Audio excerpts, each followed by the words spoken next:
வணக்கம். இது மௌன்யா fish form.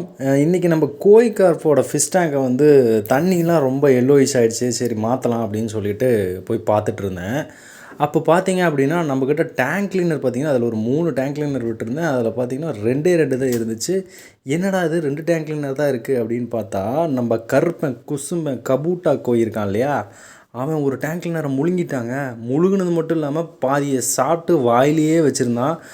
அவனை எப்படியோ அப்படி இப்படின்னு கஷ்டப்பட்டு பிடிச்சி அவன் வாயிலிருந்து அந்த பாதி டேங்க் கிளீனரை எடுத்து பார்த்தா நீங்களே பாருங்களேன் எப்படி குதறி வச்சிட்ருக்கான்னு. பசுமாடு புள்ளை திம்பது போல் கருக்கு கருக்கு கருக்கு. இந்த மாதிரி சின்ன டேங்க் கிளீனர் வந்து பார்த்திங்கன்னா அவனோட வாய்க்கு வந்து ரொம்ப ஈஸியாக உள்ளே போயிடுச்சு. அதனால் பார்த்திங்கன்னா இப்போ நம்மள்கிட்ட ஒரு டேங்க் கிளீனர் செத்து போச்சு. ஸோ நம்ம கருப்பன் குசுமை அப்படிங்கிறத வந்து காட்டிட்டான் நம்ம கபூட்டா கோய். ஸோ இந்த மாதிரி சம்பவம் உங்களுக்கும் நடந்திருந்தால் சொல்லுங்கள். மௌன்யா ஃபிஷ் ஃபார்முக்கு சப்போர்ட் பண்ணுங்கள்.